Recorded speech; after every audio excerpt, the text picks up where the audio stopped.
Good morning everyone. Political science के सभी students का एक बार पुनः में हमारे महाविद्यालय श्रीमती मौर्य देवी तापड़िया कन्या महाविद्यालय जसवंतगढ़ के इस यूट्यूब चैनल पर हार्दिक अभिनंदन एवं बहुत बहुत स्वागत करता हूँ।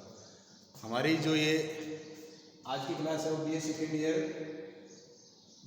ईयर विश्व के संविधानों का तुलनात्मक अध्ययन जो कंपेरेटिव कॉन्स्टिट्यूशन है इसका हम अध्ययन कर रहे हैं। और इसमें हम राष्ट्रीय जनवादी कांग्रेस की स्थायी समिति, राष्ट्रीय जनवादी कांग्रेस क्या है?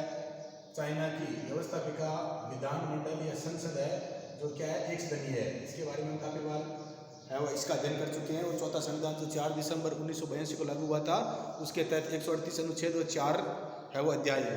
तो हम आज उसकी राष्ट्रीय जनवादी कांग्रेस इसकी एक स्थायी समिति होती है और स्थायी समिति के बारे में विस्तार अध्ययन करेंगे। स्थायी समिति है, इसका क्या है क्या नहीं है।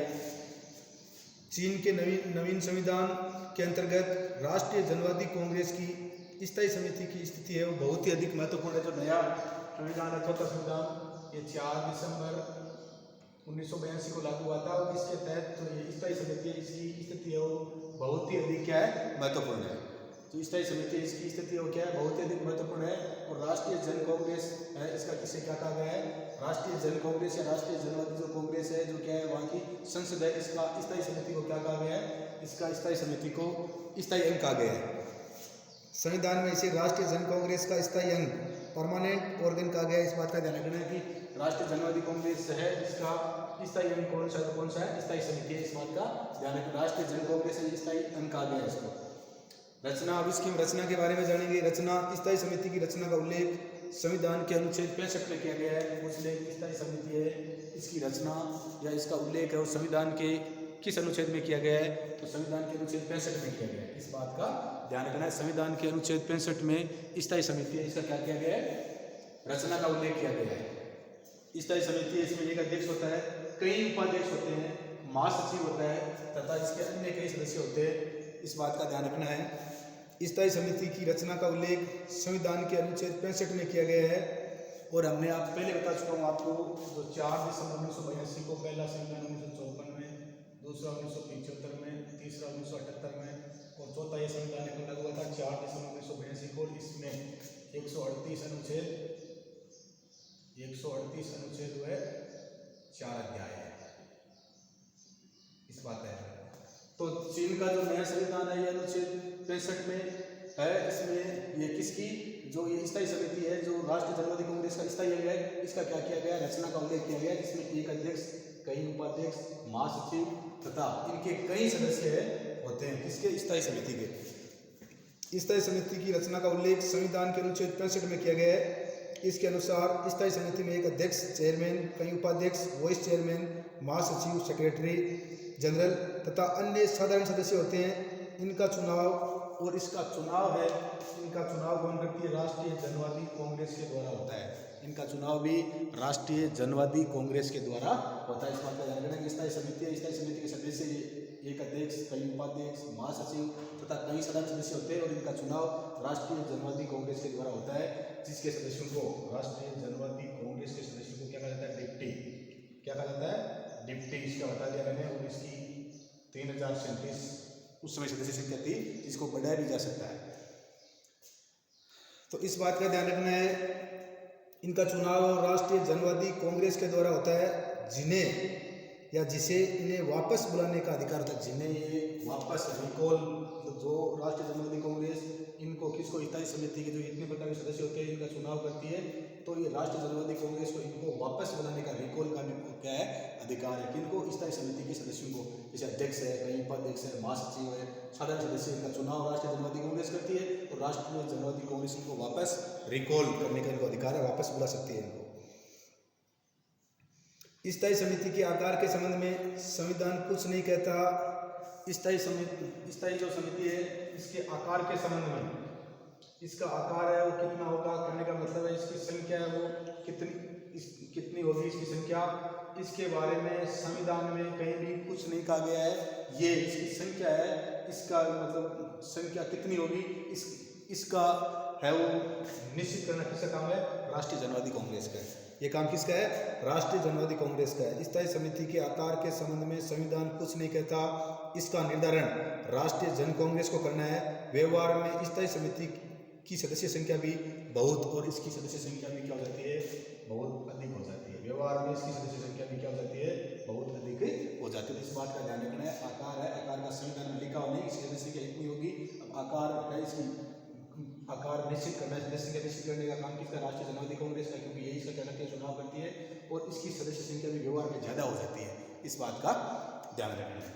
अब है कार्यकाल, तो कार्यकाल जब तक नहीं, जैसे हमने पढ़ा था राष्ट्रीय जनवादी कांग्रेस है, इसका कार्यकाल कितना होता है, 5 वर्ष। एक समय की है चीन की जो राष्ट्रीय जनवादी कांग्रेस, जो वहाँ की संसद विधानमंडलीय व्यवस्थापिका है, जिसका कार्यकाल 5 वर्ष होता है।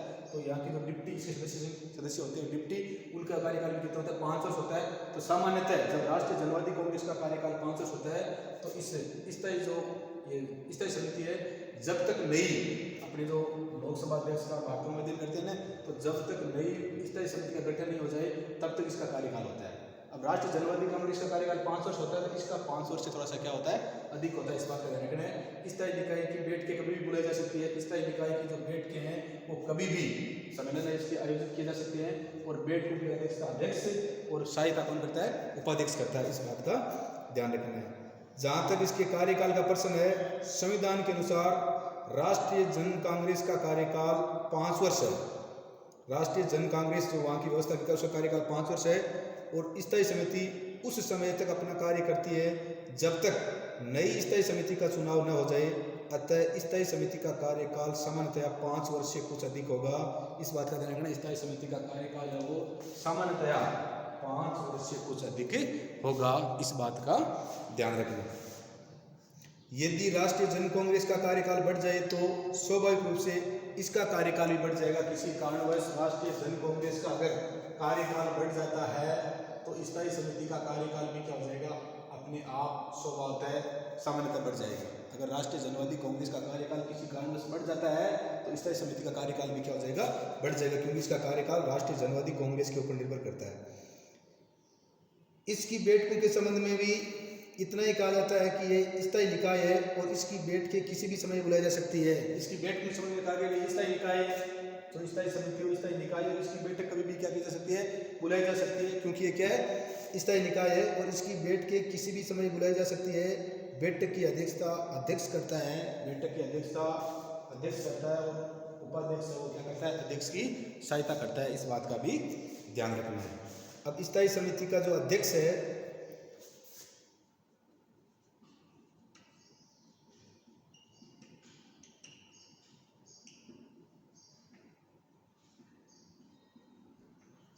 स्थायी समिति का अध्यक्ष और स्थायी समिति का अध्यक्ष स्थायी समिति का अध्यक्ष समिति की अध्यक्षता करता है। स्थायी समिति का जो अध्यक्ष है वो समिति की क्या करता है, अध्यक्षता करता है। स्थायी समिति का जो अध्यक्ष है, जो स्थायी समिति है इसका क्या करता है, इसकी अध्यक्षता करता है। स्थायी समिति का अध्यक्ष स्थायी समिति की अध्यक्षता करता है तथा उसकी आज्ञा और निर्णयों पर हस्ताक्षर करता है, तथा उसकी आज्ञा व निर्णयों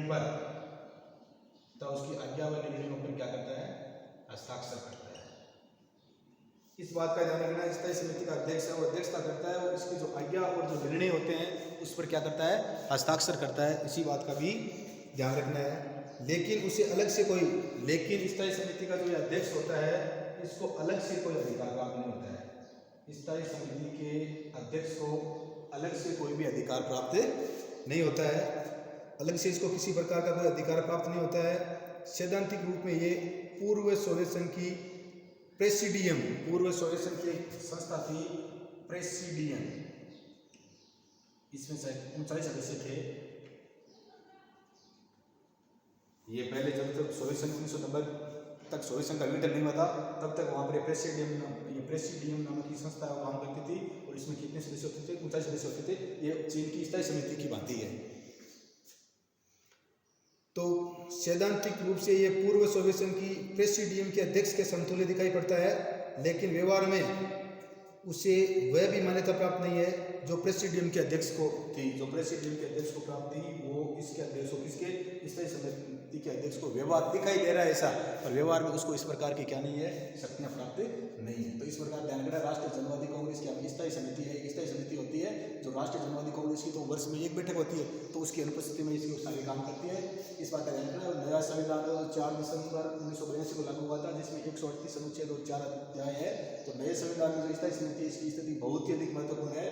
और राष्ट्रीय जन कांग्रेस का स्थायी इसे पूछने की राष्ट्रीय जनवादी कांग्रेस है, इसका स्थायी किसे कहा गया है, स्थायी समिति को कहा गया है। रचना संविधान के अनुच्छेद 65 में इसकी रचना का उल्लेख किया गया कि भाई इस प्रकार से स्थायी समिति होगी। इसमें अनुच्छेद 65 में इसमें एक अध्यक्ष, कई उपाध्यक्ष, महासचिव तथा कई सदस्य सदस्य होते हैं और इनका चुनाव कौन करती है, राष्ट्रीय जनवादी कांग्रेस के द्वारा किया जाता है। स्थायी समिति का जो चुनाव किसके द्वारा किया जाता है, राष्ट्रीय जनवादी कांग्रेस के द्वारा किया जाता है। और ये राष्ट्रीय जनवादी कांग्रेस है, इसे वापस बुला सकती है। इनको स्थायी समिति के इन सदस्यों को, अध्यक्ष को, महासचिव को, इनका ये अधिकार होता है। और इसका आकार और ये संख्या है, ये किस पर निर्भर करती है, राष्ट्रीय जनवादी कांग्रेस पर। जितना चाहे उसके जिस प्रकार से राष्ट्रीय जनवादी इनकी सदस्य संख्या निश्चित करना चाहिए वैसा वो कर सकती है। और व्यवहार में इसकी सदस्य संख्या क्या है, अधिक है। कार्यकाल सामान्यतः राष्ट्रीय जनवादी कांग्रेस है, इसका कार्यकाल कितना होता है, 5 वर्ष होता है। तो इसका कार्यकाल 5 वर्ष से कुछ अधिक होता है, क्योंकि जब तक नई स्थायी समिति का गठन न हो जाए तब तक ये पुरानी जो स्थायी समिति होती है काम करती रहती है। तो सामान्यतः इसका कार्यकाल 5 वर्ष से कुछ अधिक होगा। स्थायी निकाय, इसकी बैठ के स्थायी निकाय है तो इसकी बैठक को कभी भी किसी भी समय क्या की जा सकती है, बुलाई जा सकती है। और बैठकों की अध्यक्षता है वो अध्यक्ष करता है, और उपाध्यक्ष जो होता है स्थायी समिति का, ये अध्यक्ष की क्या करता है, सहायता करता है। स्थायी समिति का जो अध्यक्ष होता है वो अध्यक्षता करता है। इसके जो स्थायी समिति है इसके आज्ञा और निर्णयों पर ये क्या करता है, हस्ताक्षर करता है। और इससे अलग इसको जो अध्यक्ष होता है, इसको ये जो काम है इसके अलावा कोई दूसरी जो शक्तियाँ हैं या विशेष अधिकार इसको प्राप्त नहीं है। और ये पूर्व सोवियत संघ में एक संस्था थी प्रेसिडियम, उसमें 39 सदस्य होते थे, उसी की भांति है। पर प्रेसिडियम के जो पूर्व सोवियत संघ का अध्यक्ष था या महासचिव था, उसके पास शक्तियाँ अधिक थी, जबकि इसके पास इतनी शक्तियाँ नहीं होती है। किसके पास, स्थायी समिति के अध्यक्ष के पास। तो आज की हमारी इस क्लास में हमने राष्ट्रीय जनवादी कांग्रेस की जो स्थायी समिति है उसके बारे में हमने अध्ययन किया। और इसकी रचना है वो संविधान के अनुच्छेद 65 में, इसका जो आकार है, इसका जो वापस मिलने का अधिकार है, इसका जो कार्यकाल है, इसका जो अध्यक्ष है, इन सारी बातों की हमने विस्तृत चर्चा की। और मैं आशा करता हूँ कि आपके हमारा जो ये लेसन है वो समझ में आया होगा। इसके नोट्स बना लेना। यहाँ से काफ़ी एग्जामों में मैंने देखा है एमडीएस यूनिवर्सिटी के जो 4 नंबर वाला क्वेश्चन है जो अपने सेकंड यूनिट में आता है, वो काफ़ी बार आया कि राष्ट्रीय जनवादी कांग्रेस की स्थायी समिति का संक्षेप में वर्णन कीजिए। तो ये इसमें हमारे को बातें लिखनी है। बाकी आगे की क्लास में हम इसके बारे में आगे है वो चर्चा करेंगे। तो इसका यहाँ से जो चाइना है तो ध्यान रखना, राष्ट्रीय जनवादी कांग्रेस है, ये वहाँ की व्यवस्थापिका या संसद है। और इसकी एक स्थायी समिति होती है, और स्थायी समिति का उल्लेख संविधान के अनुच्छेद 65 में किया गया है। और इसका जो आकार निश्चित करने का काम किसका, राष्ट्रीय जनवादी कांग्रेस का है। और ये इसको वापस बुला सकती है। और इसमें ये अध्यक्ष, कई उपाध्यक्ष, महासचिव, ये इस प्रकार होते हैं। इसका कार्यकाल है सामान्यतः 5 वर्ष से कुछ अधिक होता है। तो ये मैं आशा करता हूँ समझ में आ गया होगा। वीडियो को लाइक, शेयर और सब्सक्राइब कर देना। जय हिंद, जय भारत।